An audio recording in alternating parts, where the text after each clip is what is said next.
I said it before and I'll say it again. Life moves pretty fast. You don't stop and look around once in a while, you could miss it. Never fear change. Life is too short for fear. Chase what is desired. I can do this all day. Would you mind identifying what you are? We're the best friends squad. That's what we call ourselves. Sort of like a team. Welcome to the rodeo. Ladies and gentlemen, please sit back, relax, and enjoy the ride. This is the way.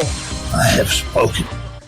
Welcome to the Skiffy and Fanny Show. I'm Sean, and today on Signal Boost we have Libia Brenda to talk about a larger reality and a larger reality 2.0, which is called A Timeline in Which We Don't Go Extinct, which sounds like it would be a really wonderful how-to book on how not to have the apocalypse, but we may talk about that in a minute. And A Larger Reality originally was an anthology for the Mexican X Initiative, by John Picacio, and we'll talk a little bit about all of that. So welcome to the show, Libia. Hi, thank you so much for inviting me. I am right now in the Mexico City, so it's very exciting to me be talking to you guys. Well, especially, isn't it great we have this Skype thing so we can talk to each other across the world? My God, thank you, because we are in the 21st century. Really, it's wonderful.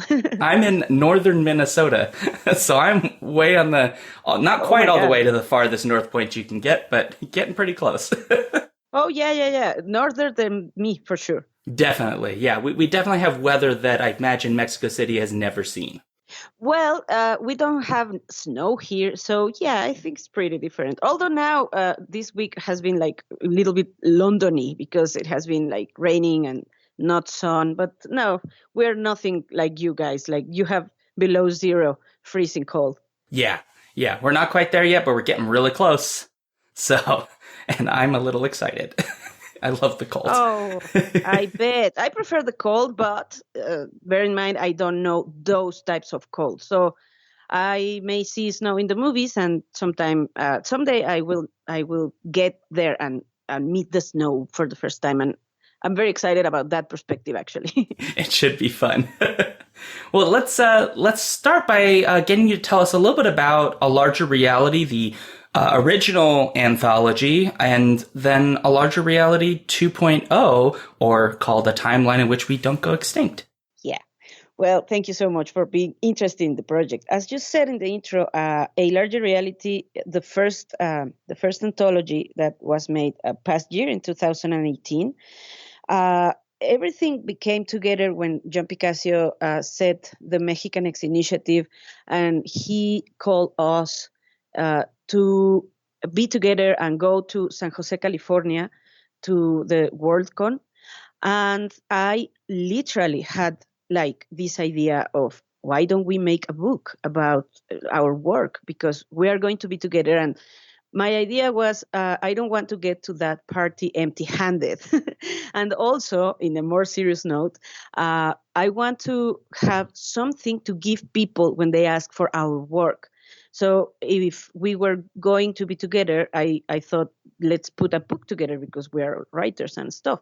So I kind of did this between April and August, which was crazy because it was very short time and everybody was great about it, awesome. Everybody was super generous and everybody was on board. And every people I contact that doesn't even knew me and finally accept my proposal, received in the Facebook Messenger, a little message for me, oh, hi, I'm Libia Brenda. You don't know me. We are in the Mexican X Initiative. Let's make a book. And many people said yes, actually. And that was very surprising and very cool. And it was super hard work, but it was really, really great to do it. And finally, we make the book. And we made it a very, very short run, just 200 copies. And Julia Rios, that is one of the collaborators and great editor and a friend now, said to me, who's going to pay for that? And I was like, well, maybe me, I don't know. And she said, no, you cannot do that. So long story short, she, with her teammate at the time, that people from Fireside Magazine, make a Kickstarter campaign.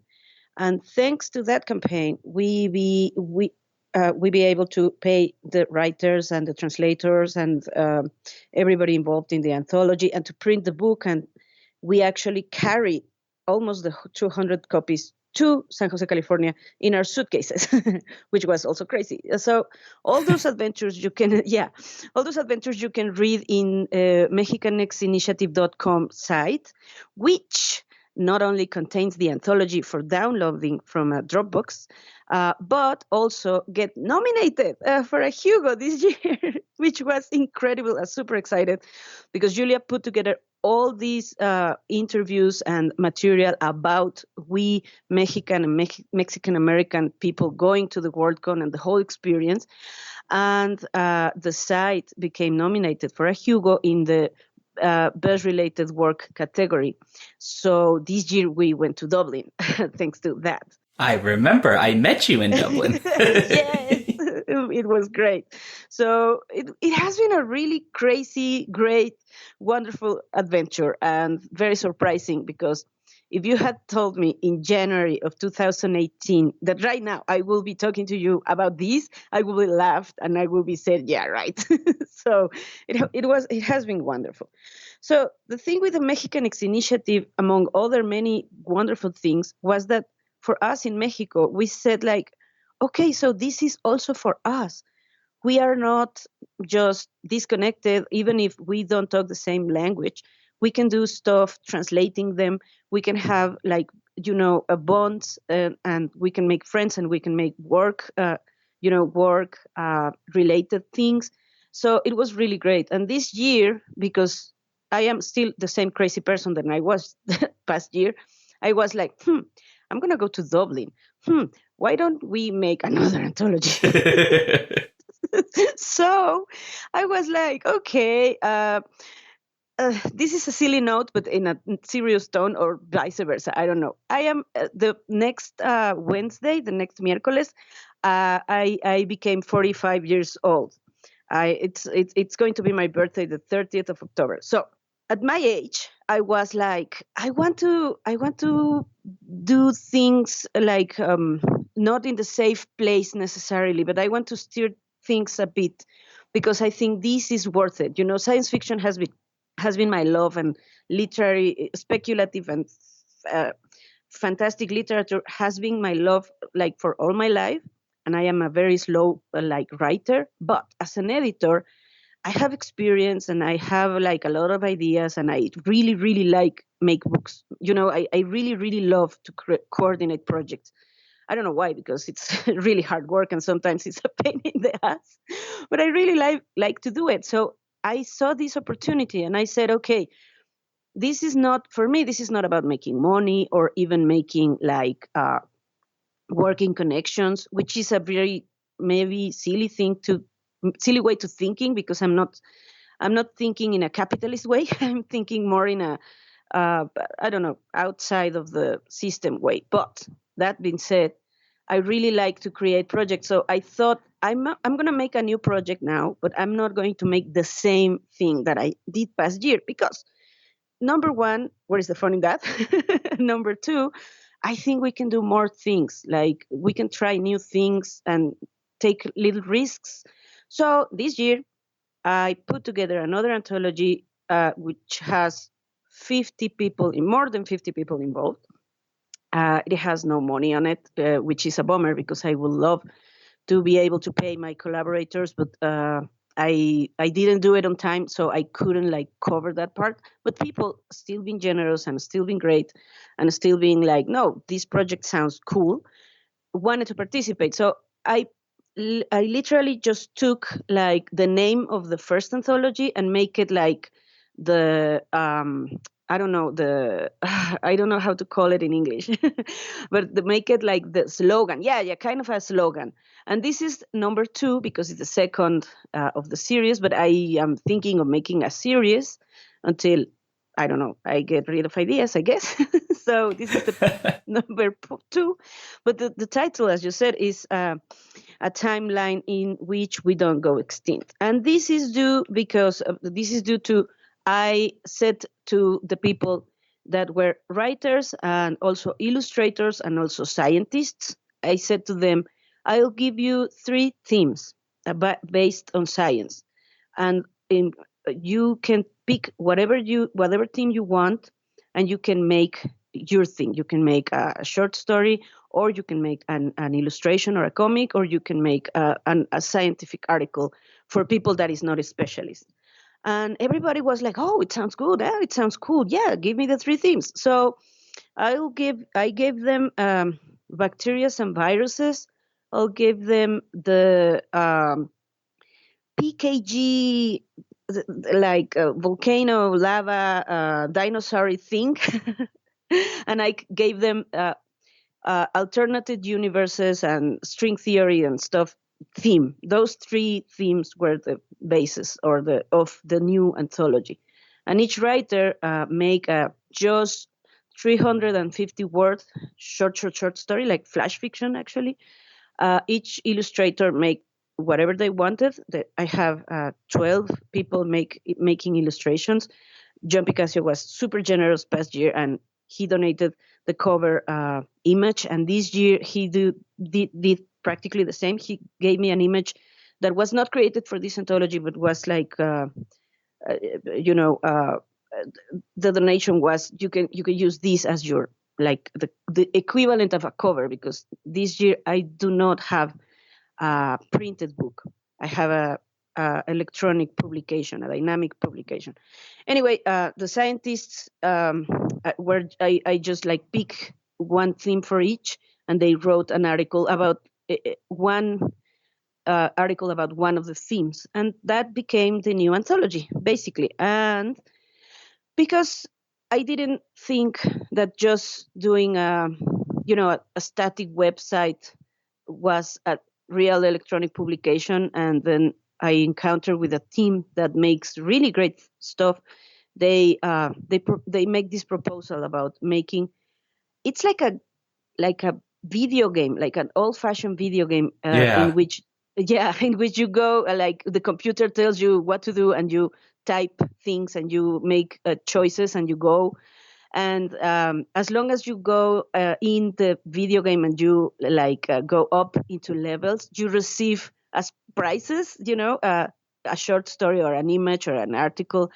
So it has 11 levels, and at the end you have the whole material.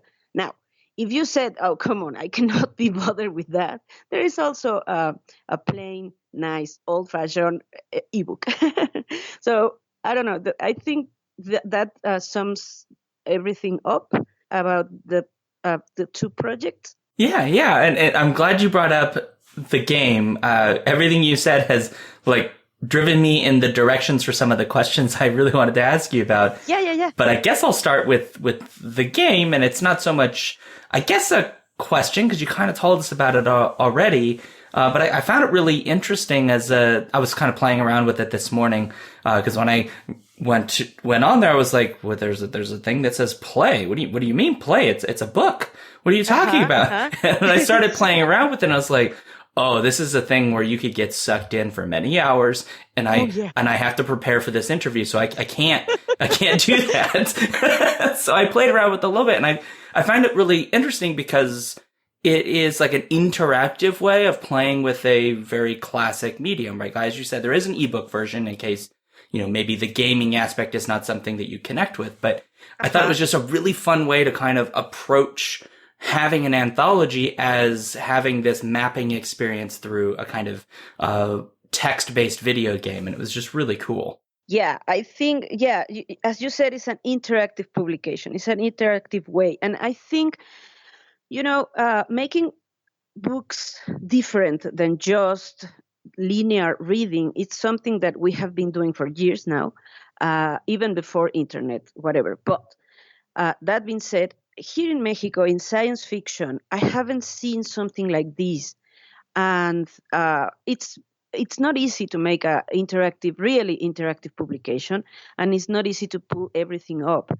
I think I have been very, very lucky, because the people that I have encountered and tell the ideas that I have and connect with them, they are very, very, very generous, and they are very they like to play, and I like to play too, in the way that to make things not necessarily, number one, in the traditional ways, and number two, like I like to experiment because this is science fiction. This is a speculative fiction. Fantastic literature always experiment with ideas and with worlds and with words. So why don't we experiment with the media itself? It can be fun, and it can be also like for shaking things a little bit. As a writer, as you said, you can be sucked into this thing, and I'm so glad to you to say that, because some people is like, oh, I don't understand this, and they just go. But people that is younger and people that likes video games or stuff like that has shown a lot of interest and has said like, oh, I love this. What is this? This is interesting. This is fun. And also, it's still a book. A book, it doesn't have to be just a rectangular thing with letters on it, or just something in the screen that you scroll down and read. You can also be more participated. That being said, you can, like the ebook, it has an order. I choose how to put together the whole material, but the video game has a different one, and you can read it however you choose. I mean, you can do that in every type of book, even if it's in paper and you have an anthology. You don't read the anthology for number 1 to number 10. You read the anthology however you like. But if the people can interact with the publication and have an experience that expands that, I think it's cool, and I think I don't know, it's worth the experiment. I totally agree, and I think that I know some people are not going to be very into video games, and especially like text-based ones, because I think they used to make a lot more sense when they were more common, and I think for a lot of people who are familiar with games, they're way more used to the visual. But I think if you're struggling, just kind of give it some time, and it'll sort of give a payoff as you kind of open different aspects of it and you kind of learn how the system works. It's really about like stepping out of your comfort zone to have a unique experience with a literary product. And so I that's what I would say, is give it a shot and like really kind of play around and kind of figure out how to play the game, as it were. And then eventually it'll sort of become, it'll like snap into place. Yeah, I think so too. It's weird because, as you said, it's a retro video game, which in a electronic era, retro, it's just, 2 years ago, it's so retro. But at the same time, it's something new and it's something unusual. So it's a weird combination. I know it's hard to pull off the whole thing, because it's you can be a little bit confused at the beginning if you are not a video game player. And because it's text, you have to read a lot and you have to pay attention what to read. That has nothing to do with the material in the book. This is another universe that was created specifically to host this material. So you have like a Russian doll thing. You have the video game just for the sake of it. You have the video game with a story within it, and you have the anthology that is the final goal if you play this video game. So there is a lot of levels, and I don't know, I find that appealing and interesting, and I am not even a video game player.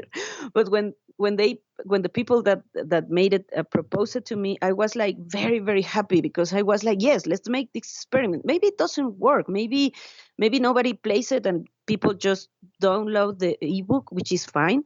But I'm sure some people, it's going to connect with this, and the response has been slow but very, very good. And because this is an independent project, we more depend on social media and stuff like these you guys are doing right now, that is taking interest in this and dedicated some time to it. But I think it can be it can be very rewarding doing stuff like this. And probably next year, if I have time and energy, I'm going to want it to be another. I'm going to want to make another anthology. And I'm sure it's going to be different than these two. And probably it's going to be less ambitious, this year's book. But that being said, I really love this project. And the past year project, of course, I really love it too. So I don't know. I'm putting my whole being into these anthologies. That's really fantastic to hear. So I want to jump to a thing that is actually a little bit related to the 2.0, given the premise of providing the kind of scientific starting point for the various creators who are involved, because you're also involved in a group called Cúmulo de Tesla. Yeah, you can translate it as Tesla's cluster, I guess. Oh, Tesla's cluster. That sounds very science fiction. Yeah. So I wanted to ask, because one of the stated goals is to sort of promote conversation among the sciences and the arts. And that seems to some degree what you have done with the 2.0, a timeline in which we don't go extinct. Now, something you tell us a little bit about your work and sort of promoting that conversation in general. Yay! I am like raising my arm saying yay right now, because you just like nailed it. That's the point. The Cúmulo de Tesla group, or the Tesla's cluster collective, we are a bunch of friends that some of us make science, literally science. Like we have a friend that is astrobiologist, for instance, for real, and that is like just like blew our minds every day. But some of us make science, some of us make literature or art or illustration or art or sound art, and we all love science fiction. We all are very curious and very creative. And we started to, like 5 years ago, maybe, we started to gather together to talk and to like nerd out about stuff that we like, from Star Wars to, to why now the climate change has affected us. For instance, like we talk about everything, or why we love so much this book or this other book. From science fiction or from fantastic literature. So that grew into a work group, and then that grew into this like very solid collective thing. And here in Mexico, we have been doing we do talkings about science and art. For instance, we did a series of conferences, 2 hours length, which is a lot. But people were very, very interested in, because each conference had a scientific theme linked with a literary theme or artistic theme, and our point of connection, it's almost always science fiction.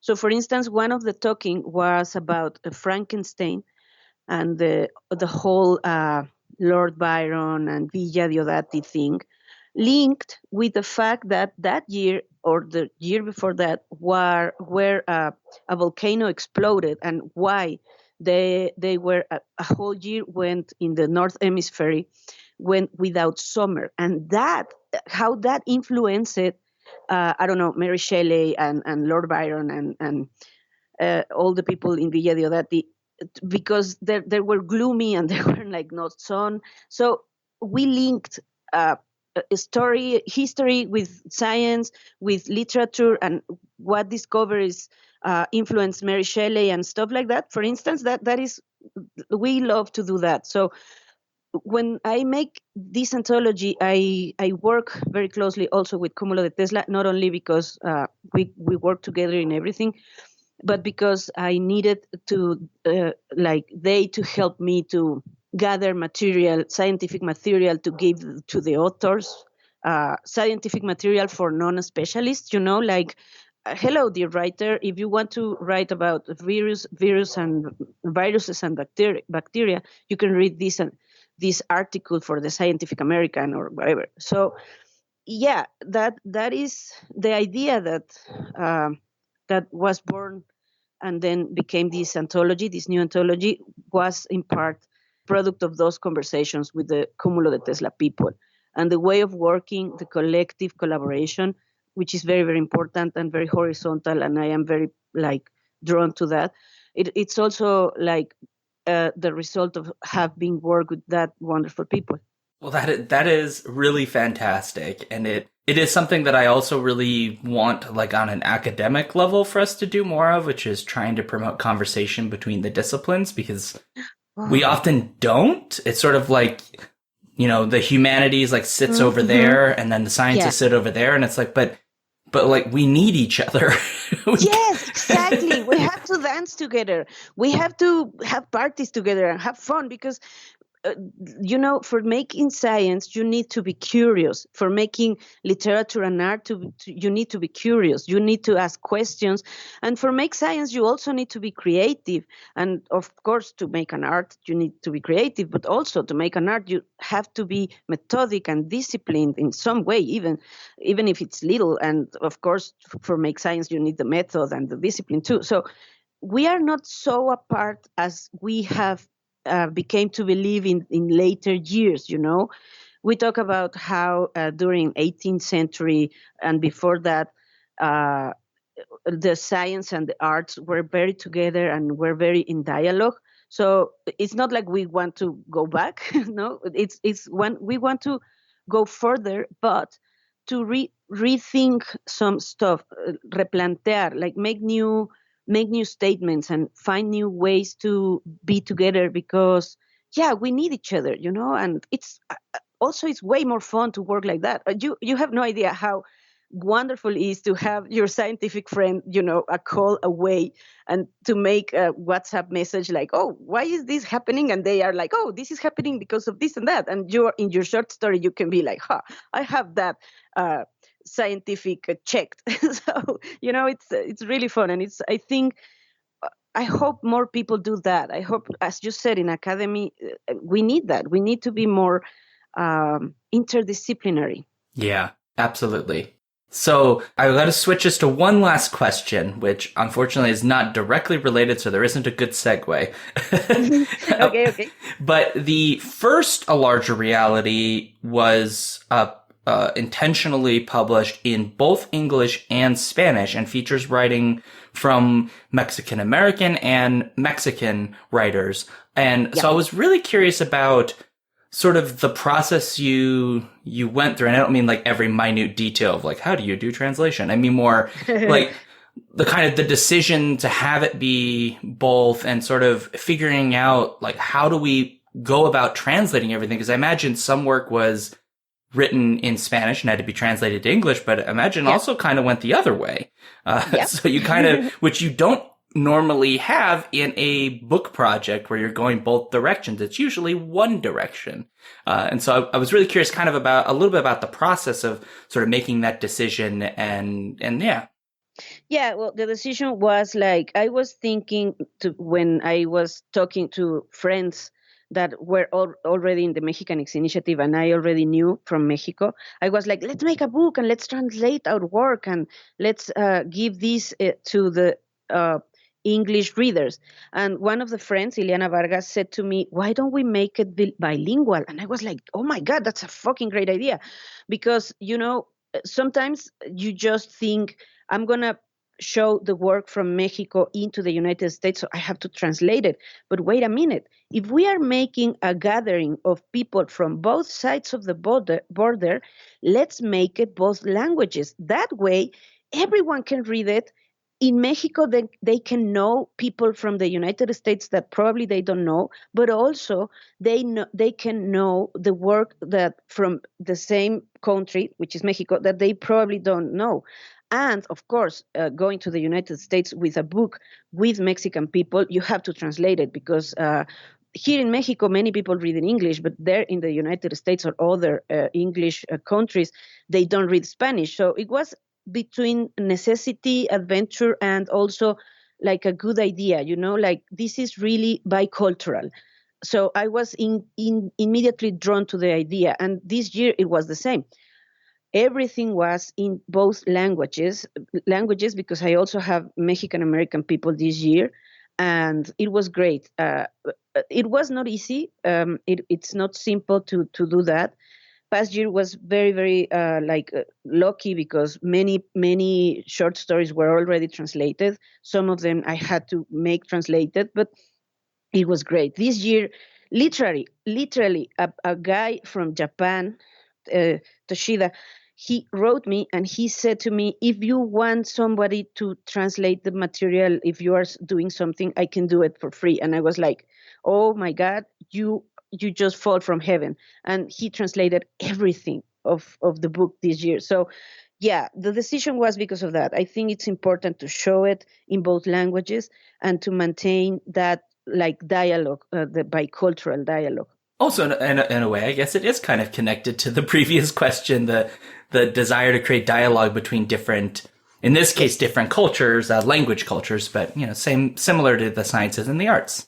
Yeah, totally, exactly. The thing here is let's communicate, let's make a dialogue. And in the prologue this year, in the presentation of the book, which you can read in the ebook, it's not in the dynamic version, but in the ebook, I make a short foreword explaining exactly that. The dialogue between disciplines, the dialogue between people, and the dialogue between cultures. Because right now, the political situation is not pretty.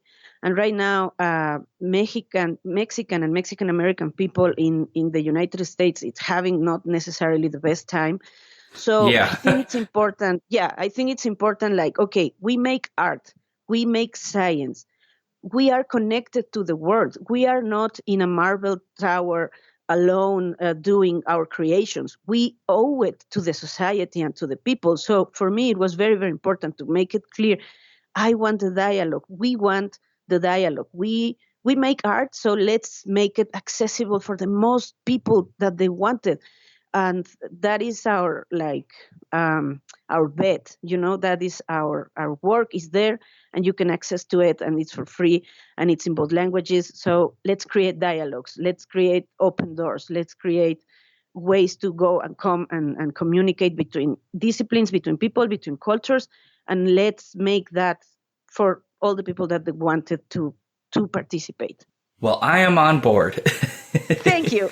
You're welcome. So let's hear what folks can find, information about the works and also yourself.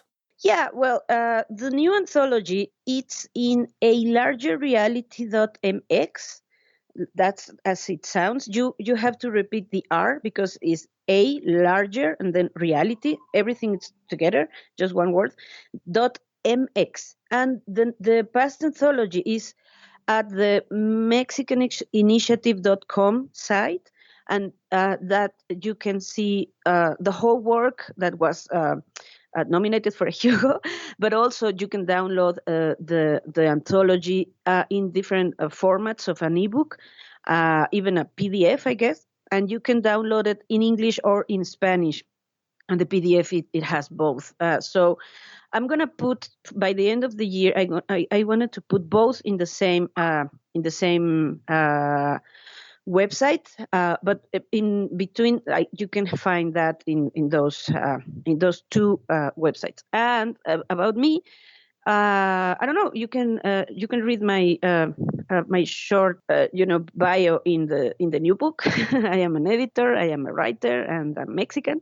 And I was nominated for a Hugo. Yay! I have a Twitter at @tweetlibiesco. That is hard to spell in English, but I'm sure you can put it in your when you put up the it'll be in the show notes, yeah, so that exactly. in case people aren't sure how, we'll make sure they know where it is. Yeah, thank you so much. Yeah. Well, so thank you so much, Libia, for joining us and telling us about A Larger Reality and A Larger Reality 2.0. No, thank you guys for having time and space for these projects. And your show is fantastic, by the way. It's super funny, and I am all up for all skiffy and fancy things and for silly things also. So thank you really for this, and we keep in touch, and we hopefully we can someday make a collaboration or something more. That would be really cool. I think for sure I'd be down for it. I know Jen would probably explode. Although right now she may say no to everything because she just moved. So okay, no. Let her settle down and say hi for me. So thank you guys, and really this has been great. And I love to talk about these things, as you can hear. I am very excited and very Well, of course, and it's been a pleasure. So thank you, and obviously thanks to our listeners for joining us on Signal Boost. Do go check out A Larger Reality, both number 1 and 2.0, at MexicanXinitiative.com or at alargerreality.mx. And goodbye for now.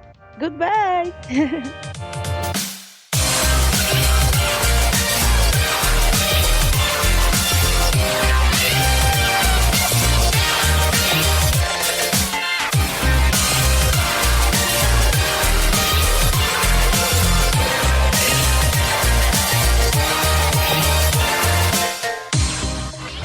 If you would like to support this podcast, you can do so at patreon.com/SkiffyandFanty. You can also find us on our website, skiffyandfanty.com, and on Twitter at skiffyandfanty. If you'd like to send us an email, you can do so at skiffyandfanty@gmail.com. The music for this episode comes from Sphere by Creo. You can find out more about their music at freemusicarchive.org.